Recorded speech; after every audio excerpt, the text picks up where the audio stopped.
مخارج ہے دا articulation points یا points of vocal articulation. مخارج جو ہے وہ مخرج کی جمع ہے، مخرج کی جمع مخارج ہیں.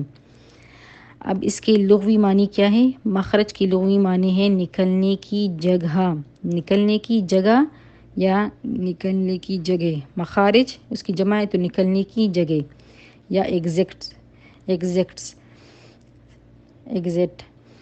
اب جو اصطلاحی معنی ہے تجوید کے اصطلاح میں کہ عربی حروف تہجی کے پیدا ہونے، بننے اور ان کی آوازوں کے نکلنے کی جگہ کو مخارج کہتے ہیں. یہ اس کے اصطلاحی معنی ہے. اس کے اصطلاحی معنی ایک اور بھی ہے کہ مخرج وہ مقام ہے جہاں سے کسی مخصوص حرف کی آواز نکالی جائے. لیکن مخرج ایک وہ مقام ہے جہاں سے کسی مخصوص حرف کی آواز نکالی جائے تاکہ اس حرف کو دوسرے حرف سے الگ کیا جا سکے. ٹھیک ہے، تو یہ ایک دوسری بھی اس کی اصطلاحی معنی، یہ بھی اپنے پاس نوٹ کر لیں. اگر ہم عام زبان میں مخرج کو ہم یا مخارج کو ہم ڈیفائن کر لیں تو عام زبان میں ہے کہ عربی حروف کے یعنی کہ ناک، منہ، حلق اور زبان سے نکلنے کی جگہوں کو مخارج کہتے ہیں. یعنی کہ ہم جب عربک حروف تہجی نکالتے ہیں منہ کے مختلف حصوں سے، ناک سے، زبان سے، لپ سے، ہونٹوں اور مختلف حلق سے نکالتے ہیں نا، تو اس نکلنے کی جگہوں کو مخارج کہتے ہیں. ٹھیک ہے. اب جو مخارج کا تعلق ہے وہ عربی حروف سے ہے، لہٰذا ہمارے لیے مخارج کے بارے میں جاننے سے پہلے ہمارے لیے حروف کی تعداد کا جاننا بھی ضروری ہے کہ عربی حروف تہجی کی تعداد کتنی ہے. اب اس کے بارے میں دو رائے ہے. ایک رائے کے مطابق کہ عربی حروف تہجی جو ہے وہ 29 ہے اور دوسری رائے کے مطابق کہ 28 ہے. تو 28 رائے کے مطابق وہ الف اور حمزہ کو ایک ہی شمار کرتے ہیں. تو ہم انشاءاللہ 29 کے ساتھ جائیں گے کیونکہ الف اور حمزہ میں بہت فرق ہوتا ہے. الف اور حمزہ اس کی صفات میں بھی فرق ہے، اس کی مخارج میں بھی فرق ہے. کیونکہ الف جو ہے وہ ہمیشہ خالی ہوتا ہے اور اس کے پچھلے حرف پر ہمیشہ زبر ہوتا ہے. ٹھیک ہے، کیونکہ الف ہمیشہ خالی ہوتا ہے اور اس کے پچھلے حرف پر ہمیشہ زبر ہوتا ہے اور اس کو کھینچا جاتا ہے. یعنی کہ الف کو ہم کھینچ کے پڑھتے ہیں، لمبا کر کے پڑھتے ہیں. جیسے ہم مثال کے طور پر ماذا، اس کو ہم مزانی کہتے ہیں. ماذا، اس کو کھینچ کے لمبا کر کے پڑھتے ہیں. اور الف کو نرمی اور بغیر جھٹکے کے پڑھا جاتا ہے. ٹھیک ہے، الف نرمی اور بغیر جھٹکے کے پڑھا جاتا ہے. اور یہ بات یاد رہے کہ الف جو ہے وہ ہمیشہ لفظ کے درمیان اور آخر میں آتا ہے، لفظ کے درمیان اور آخر میں آتا ہے. اور شروع میں نہیں آتا، الف جو ہے وہ شروع میں نہیں آتا، لفظ کے درمیان اور آخر میں آتا ہے. سوائے جو حروف مقطعات ہیں، حروف مقطعات جو ہے اس میں الف شروع میں بھی آتا ہے. ٹھیک ہے. اب اس کے برعکس جو ہے وہ حمزہ ہے، وہ مختلف صورتوں میں آ جاتا ہے، لیکن مختلف صورتوں میں لکھا بھی جاتا ہے. ایک تو جو عین کا جو سرا ہوتا ہے اس شکل میں ہوتا ہے، اور دوسرا جو ہے وہ الف نما حمزہ بھی ہوتا ہے. یعنی کہ جب الف کے اوپر زبر زیر پیش حرکات ثلاثہ میں سے کوئی آ جائے تو وہ بھی پھر حمزہ ہی کہلاتا ہے. جب الف کے اوپر کچھ حرکت آ جائے تو وہ یا سکون یا جزم آ جائے تو وہ پھر حمزہ ہی بن جاتا ہے. ٹھیک ہے. اور حمزہ کو پھر ہم نے سختی کے ساتھ، سختی اور جھٹکے کے ساتھ پڑھنا ہے، اور بلکہ الف کو اور اس کے برعکس الف کو نرمی کے ساتھ پڑھتے ہیں. اور حمزہ جو ہے وہ لفظ کے شروع، درمیان اور آخر میں کہیں پر بھی آ سکتا ہے. ٹھیک ہے. جبکہ اس کے برعکس الف جو تھا وہ درمیان میں اور آخر میں آتا ہے لیکن شروع میں نہیں آتا. ٹھیک ہے.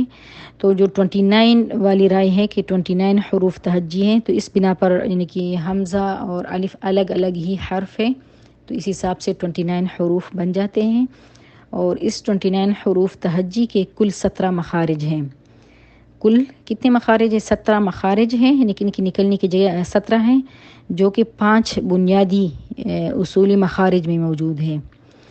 جو 5 یعنی کہ یہ 17 مخارج جو ہیں، جو 5 میجر جو آرٹیکولیشن پوائنٹس ہے اس میں یہ موجود ہے. اصول مخارج میں موجود ہے۔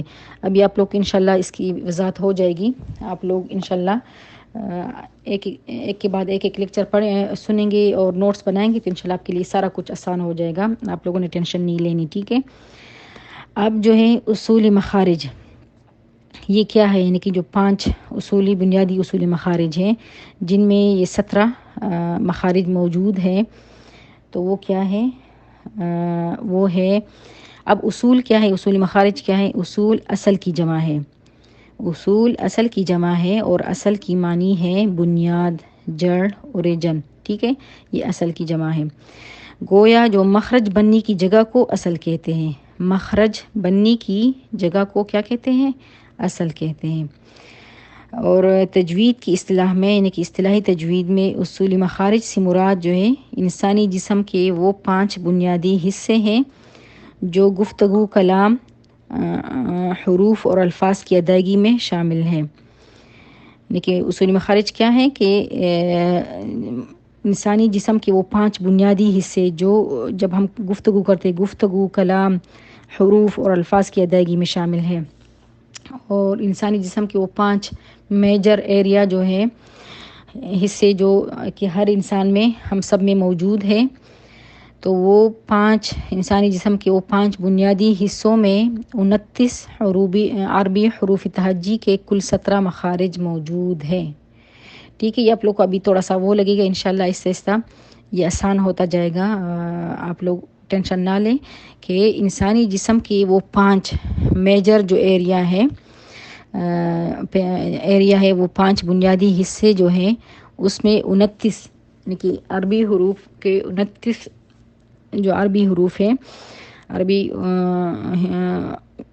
عربی حروف تہجی جو 29 ہیں، اس کے کل 17 مخارج موجود ہیں، ٹھیک ہے۔ اب جو 5 اصولی مخارج ہیں اس کو مخارج عامہ کہتے ہیں۔ کیا کہتے ہیں اس کو؟ 5 جو میجر ایریاز ہے یا جنرل آرٹیکولیشن پوائنٹس سے 5، تو اس کو مخارج عامہ کہتے ہیں۔ اور جو تفصیلی 17 مخارج ہیں، یعنی کہ جن کو ہم تفصیل کے ساتھ پڑھیں گے، تو وہ 17 مخارج جو تفصیل کے ساتھ پڑھیں گے تو ان کو مخارج خاصہ کہتے ہیں یا پرٹیکولر آرٹیکولیشن پوائنٹس کہتے ہیں، ٹھیک ہے۔ اصولی مخارج جو 5 ہیں ان کو مخارج عامہ یا میجر ایریا یا جنرل آرٹیکولیشن پوائنٹس، اور جو 17 تفصیلی مخارج ہم پڑھیں گے ان کو مخارج خاصہ یا پرٹیکولر آرٹیکولیشن پوائنٹس کہیں گے، ٹھیک ہے۔ اب جو 5 میجر ایریاز ہیں تو وہ کون کون سے ہیں؟ وہ 5 میجر ایریا کون کون سے ہیں؟ فرسٹ پہ ہیں الخیشوم، فرسٹ نمبر پہ کون سا ہے؟ میجر ایریا یا جنرل ایریا 5 جن کو اصول مخارج کہتے ہیں اور مخارج عامہ بھی کہتے ہیں، تو وہ کیا ہے؟ الخیشوم۔ آپ لوگ ساتھ ساتھ میرے ریپیٹ کریں تاکہ آپ لوگوں کو اس کے نام صحیح آنے چاہیے، ٹھیک ہے۔ الخیشوم، الخیشوم ہے فرسٹ نمبر پہ، اور دوسرے نمبر پہ آتا ہے الشفتان، ناک کی نیچے پھر لپس آتے ہیں نا، تو الشفتان، دو ہونٹوں کو انشاءاللہ آگے بھی یہ ایکسپلین ہو جائے گا، آپ لوگ صرف ابھی دیکھیں کہ کون کون سے 5 اصول مخارج ہیں یا مخارج عامہ ہیں۔ الشفتان ہے، پھر تیسرے نمبر پہ آتا ہے الجوف، الجوف، ساتھ ساتھ آپ بولے تاکہ آپ لوگ کا منہ عادی ہو جائے، الجوف، یہ تیسرے نمبر پہ آ گیا ہے۔ اور 4 نمبر پہ پھر اللسان آ گیا، اللسان، زبان کو کہتے ہیں اللسان، اور 5 نمبر پہ پھر الحلق، 5 نمبر پہ پھر الحلق، ٹھیک ہے۔ تو یہ 5 میجر پوائنٹس ہے یا جنرل آرٹیکولیشن پوائنٹس ہے۔ اب ہم اس کو تفصیل کے ساتھ پڑھیں گے، ٹھیک ہے، تاکہ آپ لوگ آپ کو اس کی وضاحت ہو جائے۔ اب جو ہم نے پڑھی نا کہ 5 میجر ایریا ہے، اور اس کو جنرل ایریا یعنی کہ اصول مخارج بھی اس کو کہتے ہیں، مخارج عامہ بھی کہتے ہیں، 5 اس کو ہم نے پڑھ لیا، اور اس کو مخارج عامہ کہتے ہیں، اور جو 17 تفصیلی مخارج ہے اس کو مخارج خاصہ کہتے ہیں۔ ہم اب اس کی تقسیم کرتے ہیں، ٹھیک ہے، کہ اس کی تقسیم کس طرح ہے۔ سب سے فرسٹ نمبر پہ آتا ہے الخیشوم، تو الخیشوم ہوتا کیا ہے؟ الخیشوم ہوتا ہے کہ ناک کے سوراخ سے لے کر منہ کے اندر کی جانب کا حصہ، یعنی کہ نوسٹرل جو ہے نا، ناک کی سوراخ سے لے کر منہ کی جانب کا اندر کا حصہ جو یہ سارا الخیشوم میں آتا ہے، ٹھیک ہے۔ اور الخیشوم جو ہے یہ خود مخرجی خاص بھی ہے اور مخرجی عام بھی ہے، یہ دونوں اس میں آتا ہے، مخرجی خاص بھی ہے اور مخرج عام بھی ہے، اور اس سے حروف غنہ اس سے ادا ہوتے ہیں۔ اس سے کیا ادا ہوتا ہے؟ حروف غنہ اس سے ادا ہوتے ہیں، اور حروف غنہ کون سے ہیں؟ نون مشدد اور میم مشدد، جو کہ حقیقی غنہ، اس سے حقیقی غنہ بھی ادا ہوتا ہے، اور جو مشروط غنہ ہے تو وہ بھی اس سے ادا ہوتا ہے۔ تو الخیشوم مخرج عام بھی ہے اور مخرج خاص بھی ہے، اور اس سے اصلی غنہ، یعنی کہ حروف غنہ چاہے اصلی ہو چاہے مشروط غنہ ہو، یہ اس سے ادا ہوتے ہیں، ٹھیک ہے۔ اب جو دوسری نمبر پہ ہے الشفتان، تو الشفتان کیا ہے؟ دو ہونٹ، یعنی کہ دونوں ہونٹ کو الشفتان کہتے ہیں، دو ہونٹ۔ اب الشفتان جو ہے یہ کیا ہے؟ الشفتان ہمارے پاس مخرج وہ ہے عامہ ہے۔ الشفتان کیا ہے؟ مخرج عامہ ہے، یعنی کہ میجر آرٹیکولیشن پوائنٹس ہے، اور اس میں دو مخارج خاصہ موجود ہیں۔ اس میں کتنے مخارج خاصہ؟ جو تفصیلی مخارج ہمارے پاس ہے تو اس میں دو مخارج خاصہ موجود ہیں، اور ان دو مخارج خاصہ سے 4 حروف شفویہ ادا ہوتے ہیں۔ کتنے؟ 4 حروف شفویہ ادا ہوتے ہیں۔ الشفتان ہمارے پاس مخرج عام ہے، مخرج عام ہے، یعنی کہ میجر آرٹیکولیشن پوائنٹس ہے، اور اس میں 2 خاص مخارج موجود ہیں، اس میں 2 خاص مخارج موجود ہیں جن سے 4 حروف شفویہ کہتے ہیں، کہ مخرج کے اعتبار سے ان کو حروف شفویہ، جو الشفتان سے حروف ادا ہوتے ہیں اس کو حروف شفویہ کہتے ہیں۔ اور وہ 4 کون سے حروف ہیں؟ با، میم، واو غیر مدیہ، یہ انشاءاللہ آگے آپ لوگ کو وضاحت ہو جائے گی۔ ایک تو واو مدیہ ہوتا ہے نا، جس طرح بو، وہ ساکن ما قبل پیش ہوتا ہے تو وہ مدیہ ہوتا ہے، لیکن یہاں پر واو غیر مدیہ ادا ہوتا ہے اور فا بھی ادا ہوتا ہے، تو یہ 4 حروف شفویہ شفتان سے ادا ہوتے ہیں۔ اب تیسرے نمبر پہ ہے الجوف۔ اب الجوف کیا ہوتا ہے؟ الجوف ہوتا ہے منہ اور حلق کے اندر کا خالی حصہ، منہ اور حلق کے اندر کا خالی حصہ الجوف کہلاتا ہے۔ الجوف جو ہے یہ مخرج خاص بھی ہے اور مخرج عام بھی ہے، یعنی کہ الخیشوم کی طرح الجوف بھی مخرج خاص بھی ہے اور مخرج عام بھی ہے، اور اس میں مخرج عام یعنی کہ اس میں جو ان سے جو حروف ادا ہوتے ہیں، یعنی کہ حروف مدہ بھی ان سے ادا ہوتے ہیں، اور حرکات ثلاثہ 3 حروف مدہ ادا ہوتے ہیں، اور حرکات ثلاثہ یعنی کہ ا ای او، یعنی کہ ا ای او حرکات ثلاثہ ہو گیا یہ، اور ا ای او یہ حروف مدہ، تو حروف مدہ بھی 3 اور حرکات ثلاثہ بھی 3، یہ ان سے ادا ہوتے ہیں، ٹھیک ہے، اور یہ مخرج خاص بھی ہے اور مخرج عام بھی ہے۔ اب چوتھے نمبر پہ ہمارے پاس آتا ہے اللسان۔ اب اللسان کیا ہے؟ اللسان ہے زبان، اللسان زبان کو کہتے ہیں۔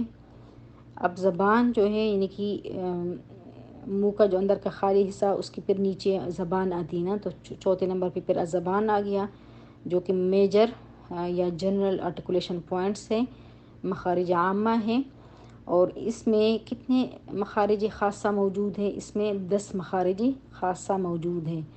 اللسان جو کہ میجر آرٹیکولیشن پوائنٹس ہے، تو اس میں 10 مخارج خاصہ موجود ہیں جن سے 18 حروف لسان ادا ہوتے ہیں، لیکن مخرج کے اعتبار سے ان حروف کو کیا کہیں گے؟ حروف لسان، ٹھیک ہے، تو ان سے 18 حروف لسان ادا ہوتے ہیں، ٹھیک ہے۔ اب 5 نمبر پہ پھر ہمارے پاس آتا ہے الحلق۔ یہ انشاءاللہ آپ لوگ کو تھوڑا سا شروع میں وہ لگے گا، لیکن آگے جا کے آپ لوگ کو اور بھی وضاحت ہو جائے گی۔ آپ لوگ اس کو نوٹ کر لیں اپنے پاس اور اس کو بار بار پڑھ لیں، انشاءاللہ یاد ہو جائے گا۔ 5 نمبر پہ پھر آتا ہے الحلق۔ اب الحلق کیا ہے؟ اس کو ہم نے الحلق نہیں پڑھنا، ٹھیک ہے، حلق نہیں پڑھنا، یہ ہے الحلق، الحلق، حلق، اس کو اردو میں کہتے ہیں حلق۔ اب الحلق جو کہ مخارج عامہ میں سے ہیں، میجر ایریا ہیں، اور اس میجر ایریا میں کتنے مخارج خاصہ موجود ہیں؟ اس میں 3 مخارج خاصہ موجود ہیں جن سے 6 حروف حلقی ادا ہوتے ہیں، یعنی کہ حلق سے ادا ہونے والے حروف کو حروف مخرج کے اعتبار سے حروف حلقی کہیں گے۔ اور الحلق جو کہ مخارج عامہ میں سے ہیں، میجر پوائنٹ ہے یہ، اور اس میں 3 مخارج خاصہ موجود ہیں، 3 مخارج خاصہ اس میں موجود ہیں جن سے 6 حروف حلقی ادا ہوتے ہیں۔ ٹھیک ہے، تو یہ آپ لوگ کے پاس ڈائیگرام دیا گیا ہے، یہ کہ دا 5 مین پوائنٹس آف آرٹیکولیشن جو ہے الخیشوم، اس سے نون مشدد میم مشدد فرسٹ نمبر پہ، پھر دا الشفتان دونوں ہوں، اس سے کیا ہوتا ہے با میم فا اور واو غیر مدیہ ادا ہوتے ہیں۔ پھر تیسرے نمبر پہ الجوف ہے، الجوف جو گرین والا ایریا ہے سارا، یہ الجوف ہے، اس کے نیچے بھی تھوڑا ایریا، تو یہ الجوف ہے، اور الجوف سے اس میں لکھا الف مد و مد اور یا مد اور حرکات ثلاثہ بھی ادا ہوتے ہیں۔ اور پھر 4 نمبر پہ اللسان ہیں جن میں 10 مخارج خاصہ موجود ہیں جن سے 18 حروف ادا ہوتے ہیں، حروف لسان ادا ہوتے ہیں۔ اور 5 پہ پھر لاسٹ میں پھر الحلق آتا ہے جو کہ میجر ایریا ہے، مین پوائنٹس آف آرٹیکولیشن ہے، جنرل پوائنٹس آف آرٹیکولیشن ہے۔ تو الحلق میں پھر مخارج عامہ، مخارج خاصہ 3 مخارج خاصہ اس میں موجود ہیں جن سے 6 حروف حلقی ادا ہوتے ہیں۔ تو اس کو آپ نے بار بار سننا ہے کیونکہ یہ تھوڑا سا ٹرکی اور چیلنجنگ والا ہے۔ مخارج سٹارٹ کرتے ہوئے انشاءاللہ آگے پھر یہ انٹرسٹنگ لگے گا آپ لوگوں کو، لیکن آپ لوگوں نے پریکٹس بہت کرنی ہے اور اس کو اپنے ذہن میں بٹھانا ہے، تو انشاءاللہ یہ سمجھ آ جائے گا، پھر آپ لوگوں کو بہت اچھا لگے گا اس کو پڑھنا۔ ٹھیک ہے، تو اللہ تعالیٰ ہمیں قرآن کو اسی طریقے سے سمجھنے، اس پر عمل کرنے اور آگے پھیلانے کی توفیق عطا فرمائے۔ وآخر دعوانا الحمد للہ رب العالمین، سبحانک اللہم و بحمدک، اشہد ان لا الہ الا انت، استغفرک و اتوب الیک۔ السلام علیکم ورحمۃ اللہ وبرکاتہ۔